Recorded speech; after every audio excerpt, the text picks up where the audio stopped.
नमस्कार, capital TV में आपका स्वागत है। मैं हूं आपके साथ नवेंदु शेखर झा।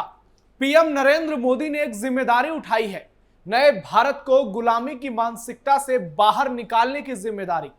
लेकिन आज जब बीजेपी सरकार अंग्रेजों के बनाए काले कानूनों को खत्म कर रही है, देश के धरोहरों के नाम बदलकर उसका वास्तविक नामकरण कर रही है, भारत में यूनिफॉर्म सिविल कोड की बात कर रही है, तो हमारे ही देश की विपक्षी पार्टियां इसके खिलाफ मोर्चा खोल देती है। गुलामी की मानसिकता से जकड़ा देश का विपक्ष आज भी तुष्टीकरण की सियासत के लिए पुराने कानूनों को बदलना नहीं चाहता, जिसका सीधा असर हमारे देश के विकास पर हो रहा है, चाहे बात इकोनॉमिक डेवलपमेंट की हो या फिर कल्चरल डेवलपमेंट की। और इसी को लेकर बड़ा खुलासा किया है सुप्रीम कोर्ट के जाने माने वकील और PIL मैन ऑफ इंडिया के नाम से मशहूर अश्विनी उपाध्याय ने। ध्यान से देखिए इस वीडियो को। यदि आप किसी पार्टी के गुलाम नहीं हैं, किसी नेता के बंधुआ मजदूर नहीं हैं, किसी ने आपका जमीर नहीं खरीद लिया है और आप सच्चे राष्ट्रभक्त हैं, तो एक बार जाके अपने सांसद से मिलिए और उनसे पूछिए कि भारत संप्रभु राष्ट्र कब बनेगा। भारत के संविधान के पहले पन्ने पे प्रियम्बल का पहला शब्द है सोवरेन। सोवरेन का मतलब संप्रभु, संप्रभु का मतलब न गुलामी का नाम होना चाहिए, न गुलामी का निशान होना चाहिए। आपने जाके सांसद से कहिए कि 1000 से ज्यादा बाबर, हुमायूं, तुगलक, गजनी, गोरी, खिलजी के नाम पे सड़क मोहल्ले गलियां चल रही हैं, लोधी के नाम पे। ये एक एक करके कब बदलेंगे? चुनाव के पहले अगर बदलेंगे कि जब जब चुनाव आएगा एक एक बदलते रहेंगे, तब तो फिर 100 साल लग जाएगा। क्यों नहीं संसद में एक भारतीय नामकरण संहिता बना के पूरे देश में जितने भी वहशी दरिंदों के नाम पे सड़क मोहल्ले गलियां हैं, जितने भी गांव के नाम, मोहल्ले के नाम विदेशी भाषाओं में हैं, हम सबको एक साथ क्यों नहीं बदल देते? अपने माननीय सांसद से कहिए कि ये जो गुलामी के निशान हैं, काशी, मथुरा, भद्रकाली, भोजशाला, अटाला, पूरे देश भर में ऐसे 1000 से ज़्यादा स्थान हैं, इनको एक एक करके कोर्ट के जरिए हम कब तक इसको वापस लेते रहेंगे? अयोध्या लेने में कितने साल लग गए, फिर काशी लेंगे, फिर मथुरा लेंगे, फिर भद्रकाली लेंगे, फिर भोजशाला लेंगे। क्यों नहीं एक भारतीय धरोहर संहिता बनाते हैं और एक झटके में पूरे के पूरे जो गुलामी के दौरान हमारे मठ मंदिर तोड़े गए थे उनको क्यों नहीं रिस्टोर कर लेते? संविधान का आर्टिकल 49 भी यही कहता है कि आप जो भारत के प्राचीन, ऐतिहासिक, पौराणिक, धार्मिक स्थान है उसको रिस्टोर करिए, उसको मैनेज करिए, उसको संरक्षित करिए। और ये काम करना सरकार का है। आर्टिकल 49 को ठीक से पढ़िए। अपने सांसद, विधायक, मंत्री से जाके पूछिए कि ये गुलामी की कुरीतियाँ कब तक चलेंगी? यह हलाला, मुताह, मिस्यार, तहर्रुस कब तक चलता रहेगा? क्यों नहीं आर्टिकल 44 को लागू किया जा रहा है? अपने सांसद, विधायक, मंत्री से पूछिए कि गुलामी की कुप्रथाएं कब तक चलेंगी? ये जो चाची से विवाह, मामी से, मौसी से, बुआ से, चचेरी बहन, ममेरी बहन, फुफेरी बहन, सबसे निकाह चल रहा है, ये जनसंख्या विस्फोट जो चल रहा है, 4 बाल विवाह चल रहा है, बहु विवाह चल रहा है, ये कब तक चलेगा? क्यों नहीं आर्टिकल 44 को लागू कर देते, जो हमारे संविधान निर्माता चाहते थे, जो बाबा साहब अम्बेडकर, सरदार पटेल, बाकी सब लोग चाहते थे? इसको कब क्यों नहीं लागू कर रहे? अपने सांसद, विधायक से जाके कहिए कि मजहब के आधार पे विभाजन हो चुका है, फिर मजहब के आधार पे नियम कानून क्यों चल रहा है? मजहब के आधार पे वक्फ बोर्ड, वक्फ ट्रिब्यूनल क्यों चल रहा है? मजहब के आधार पे अल्पसंख्यक मंत्रालय और अल्पसंख्यक आयोग क्यों चल रहा है? यदि वास्तव में आप सच्चे राष्ट्रभक्त हैं, किसी नेता के गुलाम नहीं है, किसी ने आपका जमीर नहीं खरीदा है, आप किसी नेता ने आपको बंधुआ मजदूर नहीं बना लिया है, तो जाके पूछिए कि मजहब के आधार पर लोन क्यों दिया जा रहा है? मजहब के आधार पर वजीफा क्यों दिया जा रहा है? मजहब के आधार पर दुनिया भर की योजनाएं क्यों चल रही हैं? भारत में तो संविधान है, संविधान का मतलब समान विधान, सबको एक जैसा, सबके साथ एक समान अवसर मिलना चाहिए और सबके साथ एक जैसा व्यवहार होना चाहिए। यदि आप दल गुलाम नहीं है, पार्टी के गुलाम नहीं है, वास्तव में सच्चे राष्ट्रभक्त हैं, तो जाके पूछिए कि ये गुलामी की पुलिस व्यवस्था कब बदलेगी? 1861 का पुलिस एक्ट जो चल रहा है वो कब खत्म होगा? एक नया यूनिफॉर्म पुलिस कोड कब लागू होगा? पुलिस चार्टर कब लागू होगा? 1 घंटे के अंदर FIR हो, 1 महीने के अंदर जांच पूरी हो, ये कब लागू किया जाएगा? झूठी FIR बंद हो, झूठी जांच बंद हो, झूठी चार्जशीट बंद हो, ये कब तक चलेगा? उनसे पूछिए जाके कि आखिर मुंबई में जो वहाँ के लोगों ने, ATS के लोगों ने साध्वी प्रज्ञा को फंसाया, कर्नल पुरोहित को फंसाया, मेजर उपाध्याय को फंसाया, ऐसे कितने लोगों को फंसा दिया, उनको सज़ा कैसे मिलेगी, कब मिलेगी? और ऐसे केवल ये 1-2-4 नाम नहीं है, भारत में हर साल हजारों लोगों को फर्जी FIR में फंसा दिया जाता है, उनके खिलाफ फर्जी जांच होती है, उनके खिलाफ फर्जी चार्जशीट फाइल होती है, और ये सारा काम पुलिस करती है पैसा लेके। तो ये जो थाना है, ये जो दलाली का अड्डा बना हुआ है, भ्रष्टाचार का अड्डा बना हुआ है, ये प्राथमिक सुरक्षा केंद्र कब बनेगा? ये जाके अपने सांसद से पूछिए, और पूछिए इस पे संसद में बहस कब होगी। यदि वास्तव में आप राष्ट्रभक्त हैं, किसी पार्टी के गुलाम नहीं है, तो जाके अपने सांसद से कहिए ये तहसील, ये जो दलाली का अड्डा बना हुआ है, फर्जीवाड़े का अड्डा बना हुआ है, जहां फर्जी राशन कार्ड बन जाता है, फर्जी आधार बन जाता है, सारी फर्जी रजिस्ट्री हो रही है, फर्जी वसीयत बन रही है, ये फर्जी विरासत बन रही है, ये जो तहसील है, ये प्राथमिक न्याय केंद्र कब बनेगा? तहसील का भ्रष्टाचार कब खत्म होगा? अपने सांसद को जाके बताइए कि भारत के बॉर्डर पे बहुत बड़े संख्या में प्लॉटिंग हो रही है, वहाँ घुसपैठिए प्लॉट खरीद रहे हैं। अभी पकड़ा गया उत्तर प्रदेश के बलरामपुर में, जो नेपाल वाला बॉर्डर है, और ये हर जगह हो रहा है। बांग्लादेश के बॉर्डर पे भी हो रहा है, अपना उत्तराखंड के बॉर्डर पे भी हो रहा है, असम बॉर्डर पे भी हो रहा है, बंगाल बॉर्डर पे हो रहा है। तो क्यों नहीं एक हम भारतीय संपत्ति संहिता बना रहे हैं? क्यों नहीं हम प्रॉपर्टी को आधार से लिंक कर रहे हैं? क्यों नहीं भ्रष्टाचारियों को फांसी देने के लिए कानून बना रहे हैं? पूछिए अपने सांसद से, अपने सांसद से पूछिए जाके कि ये जो गुलामी की शिक्षा व्यवस्था है कब तक चलेगी?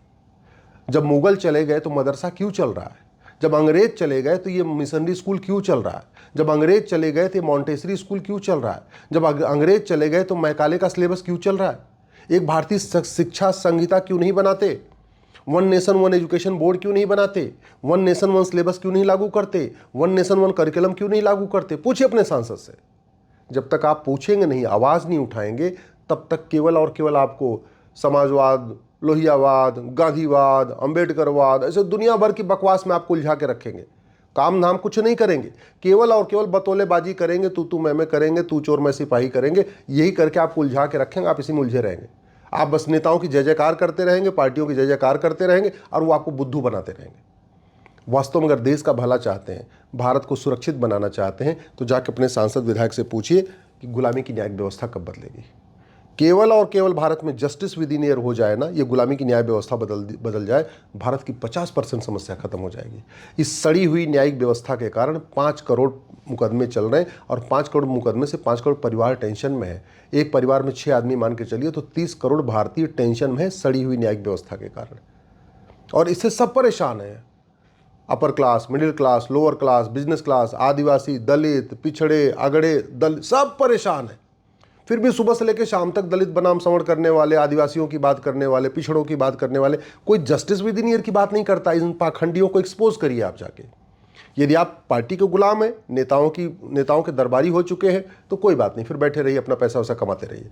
लेकिन वास्तव में सच्चे राष्ट्रभक्त हैं तो जाइए, उनको आईना दिखा के आइए, उनसे पूछिए कि ये गुलामी की न्यायिक व्यवस्था कब बदलेगी, जुडिशियल चार्टर कब लागू होगा, जजेस की अकाउंटेबिलिटी कब तय होगी, ये तारीख पे तारीख वाला खेल कब तक चलेगा, ये कब बंद होगा? पूछिए जरा उनसे।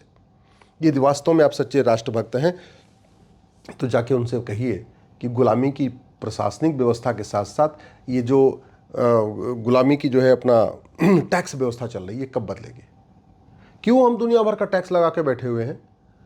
पूरी दुनिया में भारत की जीडीपी 40% थी, 40%, अभी तो 10% भी नहीं है। आचार्य जब चाणक्य थे, जब चंद्रगुप्त थे, तो भारत की जीडीपी 40% थी। उस समय इनकम टैक्स तो नहीं था, टोल टैक्स नहीं था, रोड टैक्स नहीं था, वैट नहीं था, टीडीएस नहीं था, कोई दुनिया भर के जो टैक्स आज चल रहे हैं उस समय तो नहीं थे। फिर जीडीपी कैसे बढ़ रही थी और देश कैसे चल रहा था? और आचार्य चाणक्य तो जो वर्तमान भारत है इसके 4 गुने ज़्यादा एरिया पर राज किया करते थे। आज की डेट में आधा एशिया मान लो जहाँ पे चाणक्य का राज था, मतलब पाकिस्तान भी, बांग्लादेश भी, भूटान भी, ये सब कुछ चाणक्य उसमें था, सब कुछ चंद्रगुप्त का राज था। तो फिर कैसे चल रहा था? अरे ये घटिया, ये जो सिस्टम चल रहा है टैक्स व्यवस्था, इसको बदल दिया जाए, वन नेशन वन टैक्स लागू कर दिया जाए, भारत की जीडीपी बढ़ जाएगी, व्यापारियों का शोषण बंद हो जाएगा। मिडिल क्लास इनकम टैक्स से परेशान है, व्यापारी जीएसटी से परेशान है, कोई टोल टैक्स से परेशान है, कोई रोड टैक्स से परेशान है, केवल और केवल वसूली का धंधा चल रहा है। यदि वास्तव में आप दल गुलाम नहीं है, किसी पार्टी ने आपको बधुआ मजदूर नहीं बनाया हुआ है, आप सच्चे राष्ट्रभक्त हैं, तो जाके अपने सांसद से पूछिए ये गुलामी की व्यापार व्यवस्था कब तक चलेगी? ये व्यापार के नाम पे व्याभिचार के अड्डों का लाइसेंस क्यों दिया जा रहा है? ये जो हुक्का बार, बियर बार, डांस बार, सट्टा बार, इससे जीडीपी बढ़ाई जा रही है। शर्म नहीं आती है? पूरी यंग जनरेशन बर्बाद हो रही है हुक्का बार, बियर बार, डांस बार, सट्टा बार में। और उसके बाद भी हम एक भारतीय व्यापार संहिता नहीं बना रहे? क्यों नहीं एक भारत की व्यापार संहिता बनाते और व्यापार का लाइसेंस देने से पहले देखते हैं कि जो जिसका हम लाइसेंस दे रहे हैं उससे उसमें एयर इम्पैक्ट क्या होगा, वाटर इम्पैक्ट क्या होगा, नॉइज इम्पैक्ट होगा और कल्चरल इम्पैक्ट क्या होगा। कुछ भी लाइसेंस देते जा रहे हैं। सड़क किनारे, हाईवे किनारे लिखा रहता है शराब पी के गाड़ी चलाना मना है, और शराब का ठेका कौन खोलता है? सरकार खोलती है। जो बात कहती है वही काम खुद ही कर रही है। भारत बदल सकता है। भारत विश्वगुरु था दुनिया में। भारत को सोने की चिड़िया कहते थे। पूरी दुनिया में भारत की शिक्षा व्यवस्था, चिकित्सा व्यवस्था, न्यायिक व्यवस्था दुनिया में सर्वोत्तम थी। आज सब कुछ नीचे है। आज सिंगापुर हमसे आगे है, जापान हमसे आगे है। भारत से लोग पलायन करके जा रहे हैं। कोई ऑस्ट्रेलिया जा रहा है, कोई सिंगापुर जा रहा है, कोई जापान जा रहा है। क्यों? क्योंकि लोगों को भारत सुरक्षित नहीं लगता। और भारत इतना सड़ चुका है, इतनी व्यवस्था गड़बड़ हो गई है कि आप किसी को भी 1 लाख रुपए दीजिए, उससे फर्जी शिकायत करा दीजिए। किसी की इज्जत तार करना है, उसके खिलाफ आप 1 लाख रुपए किसी को देके उसके खिलाफ FIR करवा दीजिए।